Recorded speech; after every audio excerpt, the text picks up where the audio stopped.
Hi, Taurus. It's Denise with Divine Soul Astrology. Today we're talking about the new moon in Scorpio, and that's going to be on November 19th at 10:47 p.m. Well, here on the West Coast, right? Check it out in your neck of the woods or your part of the world, right? In the East Coast, it'll be at 1:47 a.m. here in the United States, and the new moon will be at 28 degrees. So let's look at the chart so you guys can see what I'm kind of pointing to, see what it says. And here it is. And the new moon is in your seventh house of relationships. So you're planting seeds that have to either do, here is the new moon. This is your seventh house. We have a stellium in your seventh house. This is the house of relationships. It is, where are you here? I have not shared the screen, did I? Okay, here. Let's see here. All right, I beg your pardon. All right. So here we are, you guys, and uh, you know, um, so here is your seventh house, right? And for you, Taurus, it your seventh house is in Scorpio. That's what the new moon, the ruler of the new moon is Mars. We can say it's Pluto, but it's not really up for debate. I'm going to say it's Mars here, at least today. And so why do I say that? Because Mars and Scorpio kind of, astrologers argue about, is Pluto the rising sign or is it Mars, right? And Pluto is a little bit more for the collective because it'll stay in a sign for 25 years. This is what I mean about, this is more personal here, Mars, right?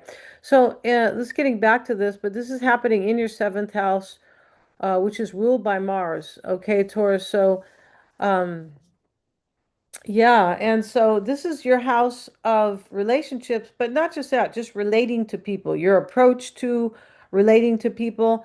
And when we say relationships, it can be any kind of friendship, it can be romantic, business partnerships, things like that, right?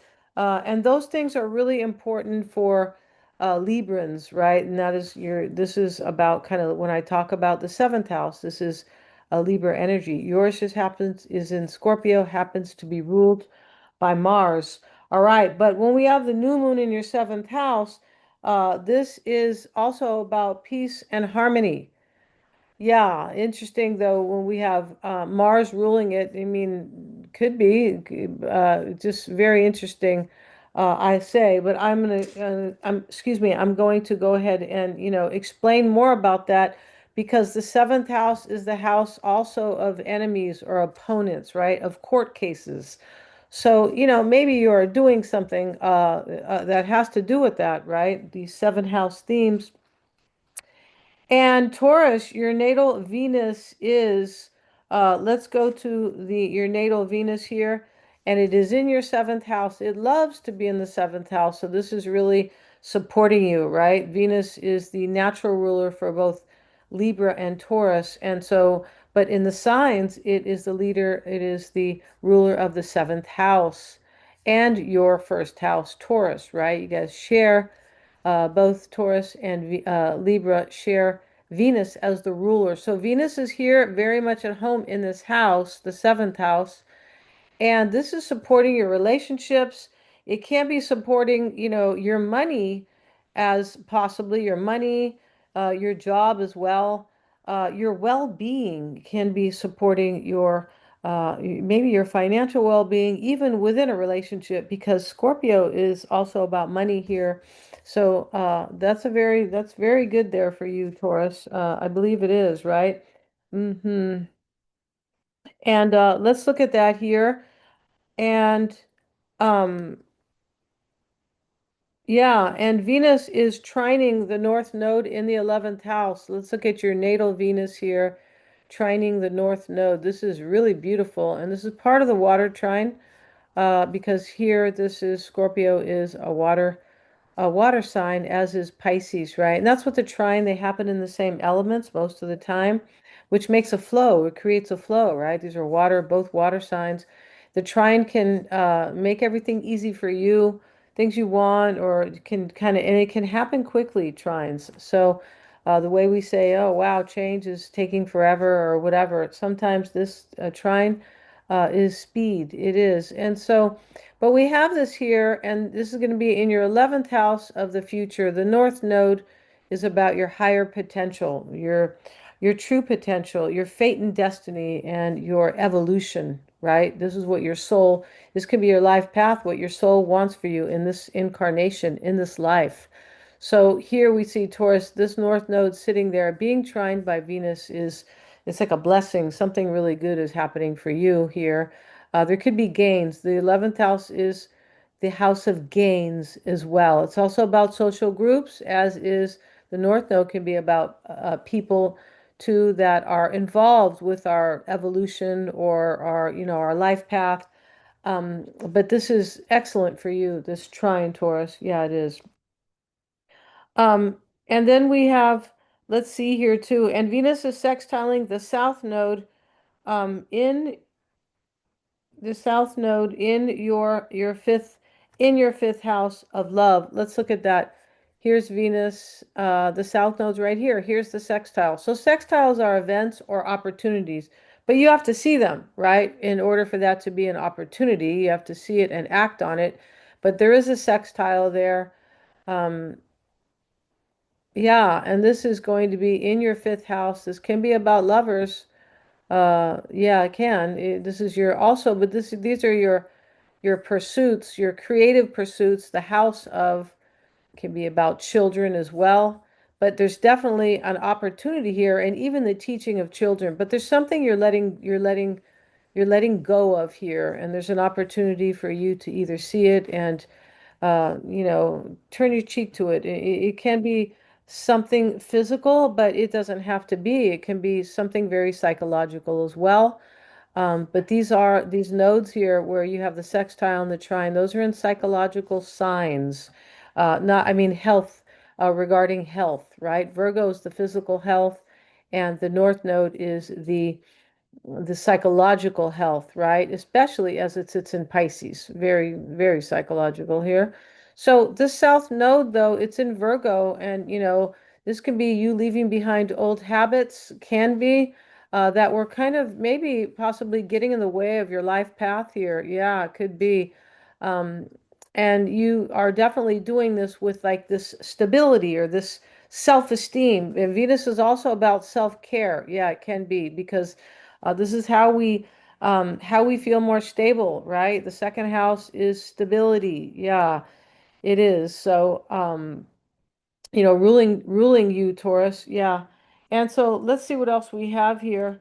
Um, and this is in your house of fun too. This where you're leaving something behind or simply learning from something, Taurus. This is also your house of pleasure. Yeah, and fun. And so all those recreational activities, entertainment, right? And um, there could be, this could be you partying as well, right? Don't get mad, you guys, right? For some of you guys, the South Node in this fifth house of Virgo, this could be you definitely like kind of bad habits, maybe partying because it's in the house of fun. So, but you're seeing that. You're looking at this with self-esteem. Um, yeah, there could be a very seductive relationship that you are learning from as well, Taurus, possible. Venus, when Venus is in Scorpio, this can be seduction. Yeah, and it can be somebody who, it can be about liars too, liars that we deal with intimately, boyfriends or whatever, or girlfriends or any intimate partner here. You could be learning something from that and leaving it behind. And Virgo's here wanting you to be practical. And you guys are, for the most part, practical. Yeah, you are. And mm-hmm. And let's move forward here. And there can be also, we have this opposition here. Let's look at the opposition for you here. Uh, yeah, and this opposition and that with the one I was talking, these are the nodes, right? This can be about healing. That's the South Node can be about letting something go that helps you heal, right? And it's so there we go on that. There can be an opportunity for you to heal something. How you show up in relationships might change. You're learning from past habits or conditioning, Taurus, right? We all need to get behind, get ahead of or leave this conditioning behind. Everybody learns something. If you went to public school, trust me, you were conditioned, right? And it happens in society. It can happen at home. It can happen at the church, and all that kind of stuff, right? Um, let's see what else I have for you here, though.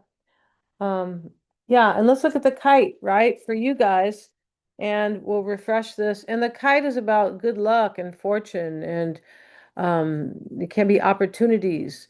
It's about transformation and growth, right? Which is, that's when we have opportunities, right? They don't come to us when we haven't kind of worked out some of the kinks in our life. That's not how it works, right? And also attracting to, we're attracting the same frequency that we're putting out. The universe is always going to match us. So if we are kind of doing well, or paying attention to our needs and kind of doing the right thing, the universe will match that vibration and bring you things that are, that you deserve, or, can bring you things. It's always the law of attraction or matching our vibration. That's why we want to live with gratitude, and we want to forgive people. We want to be in this higher vibration. Now we can go ahead and attract those higher vibrational relationships, jobs, even making more money, but just feeling better, definitely, about, all these important aspects or areas of our life. So the kite is here for you, Taurus, and it is in your first, your third, your seventh, and your 11th.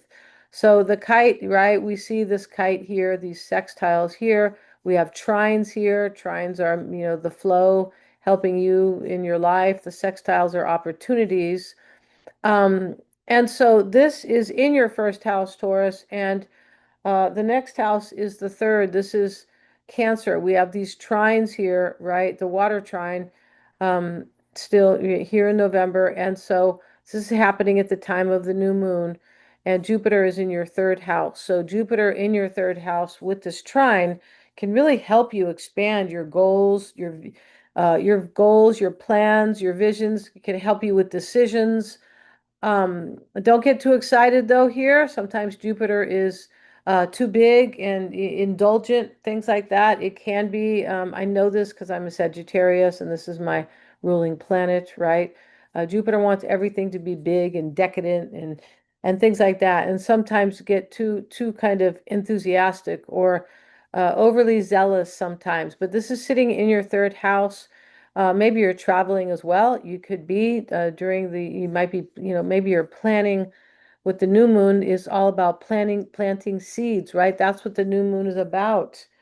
Um, yeah, I don't know if I spoke about that here, um, which is, very important. But this seventh house where your new moon happens to, this can also be about clients, Taurus. It's a possibility here. Yeah, well, I mean, that's where clients dwell, basically, in the seventh house. But we have this from the seventh to the uh, to the to your third house. This can be about siblings and as well, extended family, your local community, and learning, right? And Jupiter is about education as well, but higher realms. Maybe you're learning something here. It's in Cancer, so this could be a lot of nurturing maybe within the family. This could be maybe you're having another child, in terms of the signs. Jupiter is in Cancer. Could be making your family bigger here or moving to a bigger house even. But with regard to these houses here, this is your third house. Yeah, and this is where your mind, the house of analysis, decisions and conversations and things like that, goals. So now we have it coming from the seventh. This is relationship. So you could, here's Mercury as well, and Mercury is about our decisions. You might be making decisions here. Maybe you want to learn something or teach or travel. That can be the case here too. And the new moon can put you in that place where that's what you want, right? The new moon is about new beginnings, but it is typically about us planting seeds. And then when the full moon comes, these seeds have grown somewhat, or they have culminated. Yeah, I'm going to put another light on here because I can see that you guys can only see part of like one side of me. So yeah, I don't really care for this big light, no, but that's okay because you guys need to see me. I feel like you, well, a little bit, right? I know you're looking more at this at the kite. Yeah. And also the kite is to your the kite is here to Neptune. Wow. And we have this trine from the sun to Neptune here. Let's look at that here.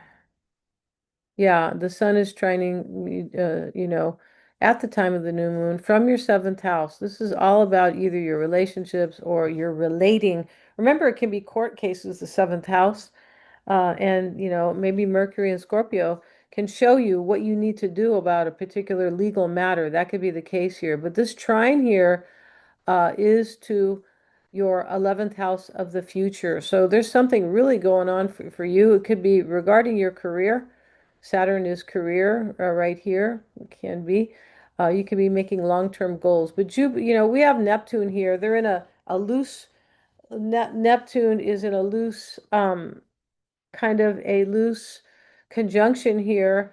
If you've been dealing with any health matters here, this can end. I believe it can here because this is your seventh house, but um, maybe even how you kind of relate to an issue here that can be it can be your psychological health possibly. This is Neptune in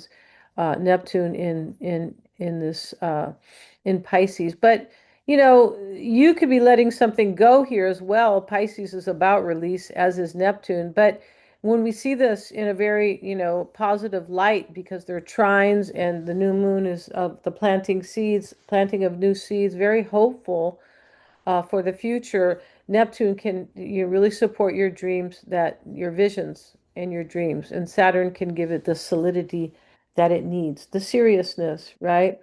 Mm-hmm. Um, yeah, so let's see what else we have. And that trine to your third house, I was talking about a little earlier, right? Down here we have Mercury, the sun, moon, trining Jupiter in your third house. This can improve your communication, even with siblings possibly, or neighbors possibly, right? Family, it's in Cancer. Yeah, anything really, local community possibly, but this can definitely improve your communication with this trine, adding that flow and ease. Yeah, let's see what else we have here. And yeah, and then we have Uranus is retrograde in your sign at 29 degrees. So I don't know if I mentioned this to you. I don't think I have mentioned this to you, but Taurus, this is about change in your first house of of self. So you're dealing with something that that is very personal to you, at least until um, possibly April when Uranus will return, will move forward and enter back into Gemini. But right now it's in your first house of self, and it is opposing this. It's being opposed by the seventh house. This can be, there can be maybe possibly a volatile relationship here that maybe you're thinking about ending, right? Taurians don't like change. No, they don't. Uranus there doesn't help us to feel good because, Taurus rules self-esteem. And so it's a slow energy, it's an earth energy, and it likes stability. So therefore, it does not like change. So there could be something here that is that you maybe are supposed to change on your own. But because Uranus is in your first house, you're also a fixed sign and a yin energy. So it's possible here that change can just happen to you. That could be the case here, and you could be feeling that possibly as well with this challenging opposition that is showing up. Yeah.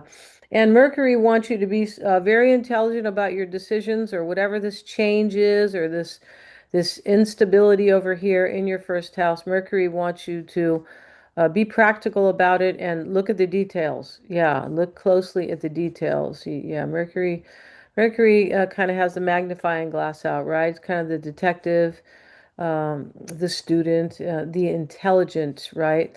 And Mercury in Scorpio is saying, trust your intuition. It is saying that, all right? Yeah. And there's something, Taurus, you might be trying to balance your need for security, as I said, versus change, right? Because you could be doing that and you don't like change. You might feel that, balancing the need for security and change or independence of some type of freedom here. Um, yeah, and maybe this is how you make your money because you do rule this. You do Taurus. This is Venus, and Venus is not just love. Venus is about the money we earn. Yeah, it is, and our financial stability. So there could be um, some type of kind of volatility going or instability or just feeling change and it doesn't feel good. You could have to be realistic, and this kind of opposition can tell you be smart and be flexible, right? And I have a Taurus moon, so I understand sometimes we can be stubborn. Yeah, we can. Especially if you have a Taurus moon, because the moon is your emotional stability. So we like to hold on to things. That's what they say about Taurus. They hold on to their ex-boyfriends and their ex-girlfriends for like a long time. Yeah, they don't like change. And this maybe it has to do with it can have to do with these Scorpio themes, although this is your seventh house. Scorpio is about intimate relationships. That's really what the new moon is about, intimate relationships, money, shared monies with other people. Also the power that you have and your ability to see. Yeah, it is about, it can be about sex and, intensity, situations that are intense, right? Because Scorpio is about depth, and that's what the new moon is about. So it can be any of those for you. It doesn't have to be, just one or definitely not all of them. Um, but yeah, this could be also about your joint finances with somebody else. It can be about your money. Taurus, you are a money sign, and that's where this is happening here, right? In this money axis, because Scorpio, the new moon, ruler of the new moon, or the sign for it is it's a money sign, as you are a money sign. Yeah, and remember, if I've, maybe taught anything here today about astrology, that these opposite signs are really important. Yeah, they are. Um, yeah, because every sign has an opposite sign, and they have it's a similarity, but it is also it's an opposition where, but they are similar a little bit. Um, and the opposition is always showing you where your best power lies, and that means to merge the energies from each side, right? Yeah, that's really what that means. And so, yeah, and change is being supported for you, Taurus. It is. But also avoid impulsive decisions here. Mercury opposing Uranus can be impulsive decisions. Yeah, try not to do that. I know you guys don't typically like to move so fast, but I'm not looking at your chart, right? Because maybe you have an Aries rising or something which likes everything fast, right? Mm-hmm. Or your freedom is being favored. Your personal agency is being favored here, or supported, I should say. Your personal power, your personal agency. Um, and this Uranus, Jupiter is retrograde and it is sextiling Uranus. Where's Jupiter? Right here. And we see the sextile. It's a little star, it's a little asterisk, right? And so this is a very cool opportunity for something, right? Coming from your first house to your third house can have to do with goals, plans, decisions. It can have to do also, this could be supporting your conversations with somebody. It's a possibility in the third house, Jupiter. But I feel like what this is doing, there's an opportunity for you to move forward, but you're going to have to expect or accept some type of change because Jupiter is here. It is about your expansion and your growth and your higher purpose, higher education, higher realms. Um, yeah, can be. And this can also be about, for some, you could have an opportunity to have a child, but maybe you weren't ready for it, and Uranus is, shaking that up for you because this is in Cancer, and Cancer is about family, right? Can be about the mother. Um, but Jupiter is also, mhm, yeah. So yeah, let's move forward here. There could be you could be also being asked to, think differently about something because the third house is the house of thinking and information processing. There might be an opportunity if you kind of think outside the box, possibly. Sagittarius is all about outside the box. Yeah, they dance to their own drum. Jupiter is the planet here, and they have their own visions. Sagittarius, they need a certain amount of freedom. And it is whatever is aligning with their true needs or their psychological, philosophical views. That's Sagittarius, right? Uh, And so, and that is Jupiter here. And so now we have Pluto. Pluto is supporting a transformation in your house of career. So maybe you are going through some type of change with your career. Here's your 10th house. This can be about the father. It can be, Pluto can be about life and death, and maybe a father has passed, possibly, or, but this is about your power, your transformation, and your intuitive ability. Um, yeah, this is also very intense. Pluto is about something intense in your 10th house. And this is also your house of personal leadership, ambition and authority, where kind of become, majorly mature, right? Or you have long-term goals, things like that. This is the house of leaders or, father figures and your own leadership as well, or how other people are seeing you kind of lead your life. It's also the house of social status. So that can mean that anything can change within your social status, Taurus. You can get married, college grad, a PhD, move somewhere entirely different, take a new job. Your life changes. Your social, the way people see you, is, can really, the way the world sees you can really change when we have Pluto in the 10th house. So that is supporting you. And we have these trines. Yeah, we have the Uranus to Pluto trine in your first house. OMG, you must be really feeling this here. Yeah, but this is powerful, and this is supporting your career, your long-term goals, and also, maybe you want to, be some type of a boss or something like that. This can definitely support that. You're going to have to accept some type of change here with Uranus right there. We have these other sextiles here. There's also an opportunity for you because we have Pluto and it is Neptune is doing the sextiling here to Pluto right here. Right? And so Neptune is in Pisces. It's retrograde, but that's okay. It just means it's a little bit weaker, but we have this opportunity in your house of the future. So you might have to lose something or let something go here because Pisces is about release and letting things go, right? It is the hanged man in the tarot, which that's what he's doing up there. He's releasing something, looking at things very deeply to release something. Um, and this can be quite deep as well with this about something that's very intense here. And this is in your these are in your 10th and your 11th houses. So yeah, this is about your career um, or a or a father figure or how other people classify you, and that could really be changing, classify you, right, in the world, right?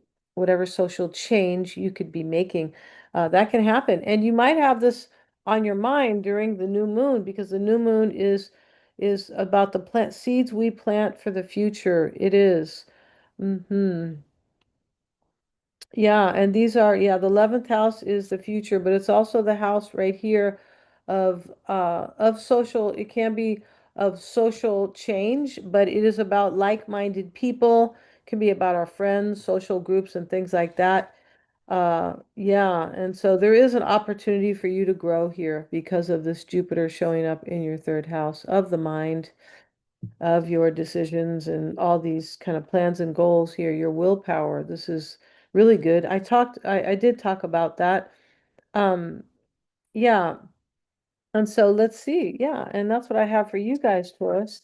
Thank you so much for watching. And please like, share, and subscribe. It's really helping me reach the 4,000 hours of watch time that are required, and also the 1,000 subscribers. Thanks so much, you guys. If you want to get a psychic reading with me, I always check my work and I do psychic readings. I'm a Silva grad. Also, tarot readings. They're lots of fun too. You choose the formatting. I have a promo going right now if you want to get one of those. Check out the description box below. Thank you so much, you guys, for joining me here today.